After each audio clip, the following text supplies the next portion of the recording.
Chers amis téléspectateurs, soyez toutes et tous les bienvenus dans Les Belles Lettres, qui se veut une fenêtre ouverte au monde sur la littérature tchadienne. Aujourd'hui, nous recevons une fois de plus sur notre plateau, je dirais le patron des écrivains tchadiens, Sostène Bernodji. Notre entretien portera donc sur son recueil de nouvelles intitulé Le Revenant de Ndokou, publié aux éditions Le Souffle en 2021. Le Revenant de Ndokou, c'est un recueil de 5 nouvelles où Sostène, à travers des jeux de mots, tente de nous peindre des réalités dans lesquelles chacun de nous peut se retrouver. Monsieur Sostène Bernodji est journaliste, écrivain, activiste des droits humains, chroniqueur littéraire et initiateur du festival littéraire international Le Souffle de l'Harmattan qui se tient souvent en N'Djamena depuis 2014. Personnage incontournable de la littérature tchadienne, comme je l'ai dit, Sostène Bernodji est le fondateur de l'agence littéraire et des éditions Le Souffle. Actuellement, il est le président de l'association des écrivains et auteurs du Tchad. Son premier roman est paru chez Eddy Livre en France en 2013. Bonjour Sostène, bienvenue. Bonjour. Voilà. Alors, Le Vif Sahel, c'est la première nouvelle qui s'ouvre sur des difficultés que rencontrent les citoyens lors des voyages. L'une des voies de communication les plus pratiquées par les États africains. Dans les États africains, c'est la route, bien entendu. Mais pour vous, auteurs, l'état de la route est comme un indice de développement d'un pays. Parce que vous commencez par là. Alors, déjà, merci de l'occasion que vous nous donnez de nous exprimer sur ce recueil de nouvelles. Mais en effet, il faut situer le cadre. Déjà, le matériau qui a nourri l'écriture de mon texte. Moi, j'ai effectué un voyage à Mongo dans le Guéra et j'ai découvert un paysage assez pittoresque. Entre-temps, déjà pour y accéder, c'était la Croix et la Bannière. Et donc, ce voyage que j'ai eu dans le Guéra a donné un déclic à mon écriture. Mais au départ, j'ai voulu peindre cette région qui recèle de potentialités touristiques, que sais-je encore. Au-delà de ce voyage touristique, eh bien, j'essaie de promener déjà le lecteur à travers le premier texte, Le Vif Sahel. J'imagine un couple d'Américains qui viennent pour visiter le parc des Zakouma. Moi, personnellement, je n'ai jamais été dans le Salamat, Moïse encore dans le parc des Zakouma. Mais en tant qu'auteur, on essaie de faire une projection, d'avoir tous les éléments nécessaires pour faire un texte. Donc, c'est dans ce sens que j'ai produit ce texte. Mais le dénouement va être assez triste dans la mesure où les personnages, du moins ceux qui ont effectué le voyage, vont être renseignés comme quoi il y a des lacs dans le désert. C'est-à-dire ils font allusion au lac Ounyanga. Donc, en voulant aller visiter ce lac en plein désert, ils vont être kidnappés par un commando armé. Voilà. Donc, bon, je suis tourné en dérision parce que, à ma connaissance, il n'y a jamais eu une prise d'otage, Moïse encore, voilà, sur le territoire tchadien. Mais j'essaie de questionner ce qu'on est en train de vivre maintenant à travers le terrorisme. Maintenant, le voyager relève de la Croix et la Bannière. Et les choses sont complexifiées dans la mesure où le terrorisme, aujourd'hui, ça devient une question qui doit intéresser tout le monde. On a connu des attentats devant le commissariat en N'Djamena, par exemple. Donc, je crois que tout le monde est concerné. On ne peut pas dire que ça se passe au Nigeria, ça se passe au Mali, non. Aujourd'hui, tout le bassin du lac Tchad est en proie à ce phénomène, toute l'Afrique d'ailleurs, et donc j'essaie de soulever cette question à travers ce texte. Okay. Eh bien, le narrateur s'appesantit beaucoup sur l'incivisme des utilisateurs de la route qui ignorent tout du code Rousseau. Alors, là c'est un prétexte, parce qu'un auteur essaie de prendre un prétexte pour produire son texte. Les touristes américains vont effectuer un voyage et je décris le paysage, l'itinéraire routier. Donc, ça, c'est simplement un prétexte pour dire profondément ce que je ressens au plus profond de moi-même. Ok. Alors, non seulement les usagers de la route sont inciviques, mais autant la route est dégradée, autant les marquages au sol et autres panneaux de signalisation n'existent guère. Bon, enfin, en temps normal, quelles peuvent être les conséquences prévisibles d'un tel état de choses? Oui, mais pour revenir à l'actualité, il n'y a pas longtemps, 2 bus sont entrés en collision sur l'axe Mangalmé au Madière, où on a connu des morts. Vous voyez, on aurait dû préserver des vies. Bon, ce qui a amené le gouvernement d'ailleurs à prendre des mesures assez draconiennes en interdisant le voyage nocturne. Donc, moi je pense que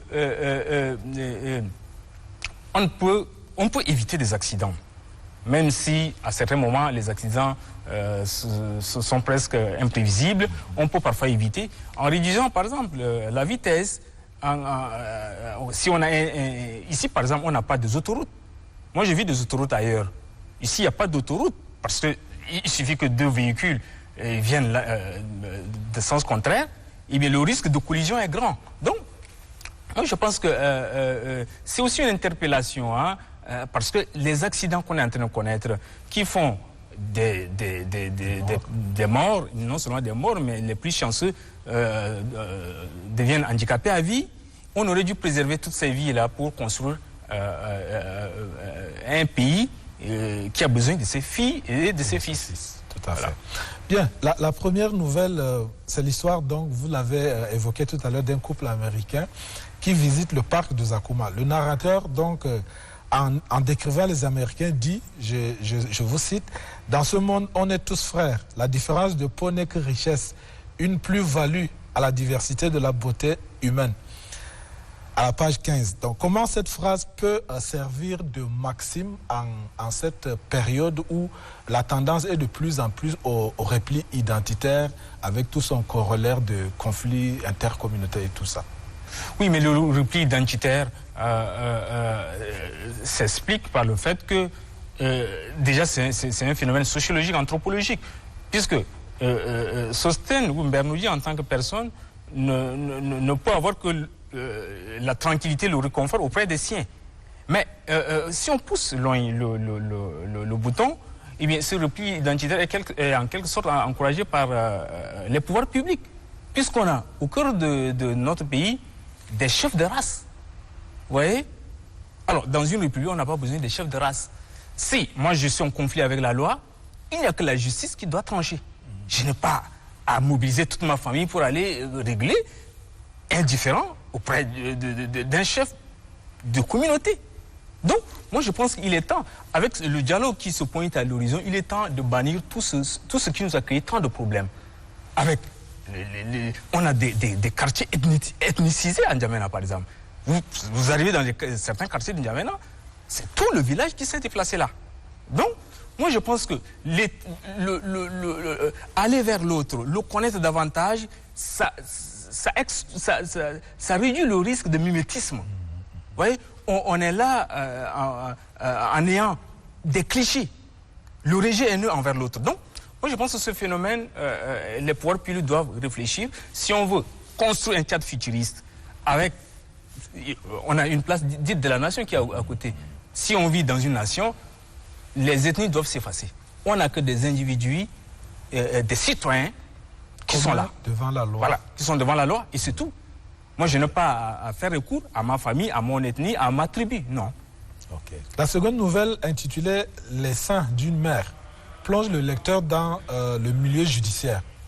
Ici, le narrateur fustige une justice taillée sur mesure, si je comprends bien. Lorsque le peuple ne se reconnaît pas dans la justice censée être à son service, je vous cite, « La séparation des pouvoirs qui date de Montesquieu est un principe frivole et non applicable.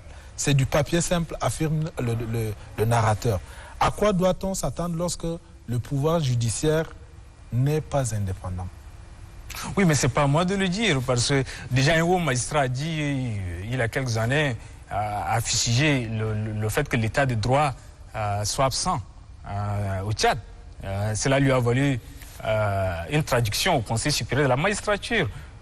Et ce n'est pas moi qui le dis, d'ailleurs. Le baromètre de notre justice peut se ressentir dans une sorte de micro-trottoir, par exemple, que les journalistes font, que ce soit en presse écrite, ou en télé, ou en radio. Ouais, il suffit de tendre le micro au Tchadien, quel qu'il soit, de quel bord qu'il soit, de dire ce qu'ils ressentent de notre justice, et ils vont tout dire. Ils vont avouer leur amertume. Vous partez là-bas, c'est un marché, on va dire, entre guillemets, un marché Dubaï. Vous voyez? Et les juges eux-mêmes, ils le savent. En rendant un jugement qui n'est pas normal, eux-mêmes, ils le savent. Vous voyez? Déjà, le train de vie de certains juges, ça vous fait savoir clairement que ce n'est pas de son salaire. Donc, moi, je pense qu'on attend, si on a organisé du temps du défunt président Idriss Déby, qui a convoqué les États généraux de la justice pour tout mettre sur le carreau, ça veut dire qu'il y a quelque chose qui ne marche pas. Et on aurait dû repenser le mal, arrêter l'hémorragie. Mais jusqu'à aujourd'hui, ça continue. Ça continue. Donc moi, je n'en dis pas davantage, mais je distribue une sorte de coup de boutoir au lecteur pour que le lecteur sache, déjà, il le sait déjà, mais c'est une manière de dénoncer cette justice à géométrie variable. Cette justice qui n'est pas juste, si on peut s'exprimer ainsi. Parce que le dernier recours, on a vu récemment à Oumadière où les justiciables sont allés en plein palais de justice assassiner un juge. Cela aurait dû être évité si seulement on rendait des décisions de justice qui ne sont pas susceptibles d'envenimer la situation. Donc, moi je pense que les juges sont autant des humains comme nous, et ils peuvent savoir raison garder, et puis quand vous partez là-bas, c'est écrit, la loi est l'intime conviction. Mais en lisant cela, la loi est l'intime conviction, et puis les décisions rendues, on a comme l'impression que le fossé est grand. Donc, c'est une manière de dénoncer tout cela. Mais la confusion aussi, avec le rôle assez, par exemple, flou que jouent certains avocats. Vous voyez, le jour où on présentait ce livre, le bâtonnier, déjà le recueil de nouvelles est dédié, la dédicace au bâtonnier du Conseil de l'ordre des avocats. Donc, aujourd'hui, il y a quelques années, on a radié certains avocats qui font du business. Un avocat, ça signifie, dans son étymologie latine, ça signifie celui qui porte secours au droit. C'est ça la signification d'un avocat. Mais aujourd'hui, est-ce que ces avocats portent réellement secours au droit? Donc, autant, comme je le dis, je distribue des coups de boutoir à toute la chaîne judiciaire. Et c'est à eux de se reconnaître dans ce texte. Okay. Bien. D'une prison à une autre, le condamné Tuji Saria Goto, c'est ça le personnage principal de cette nouvelle, il est tué lors d'un transfèrement de prisonniers. Cette fiction donc, rappelle un incident similaire qui aurait eu lieu il n'y a pas beaucoup d'années. Hormis cette étrange coïncidence, les derniers événements tels que les manifestations contre la politique française en Afrique sont décrits comme si ce recueil fut rédigé hier, alors qu'il date de 2021. Est-ce que l'auteur, vous, Sostène, répondez-vous à un souci documentaire des événements actuels? Oui, absolument. Un auteur doit se documenter, doit s'approprier le sujet. Vous voyez, le sentiment anti-français qui fait vague en ce moment, ce n'est pas d'aujourd'hui. En 1952, les Ngambaï de Bébalem se sont soulevés contre les colons français. On a massacré. Si vous partez à Bébalem aujourd'hui, moi, ma mère est de Bébalem. Si vous partez à Bébalem aujourd'hui, il y a une fosse commune, un monument érigé aux morts. Et bien avant cela, en 1936, on a voulu exterminer les Daï. Et puis, la révolte de ceux d'Abéchi. Donc, les trois bavures coloniales, c'est notre histoire. Notre histoire doit être élucidée. L'histoire du Tchad doit être élucidée. Et il y a quelques années, certains historiens tchadiens ont voulu organiser une sorte de colloque pour commémorer toutes ces bavures coloniales. Mais les mains invisibles ont fait que le colloque n'a pas eu lieu. Donc, aujourd'hui, par exemple, en Namibie, les Allemands ont reconnu leurs responsabilités pendant la période coloniale et ils ont dédommagé certains peuples qui ont été exterminés ou massacrés. Chez nous, ici, on doit remettre la question sur le tapis.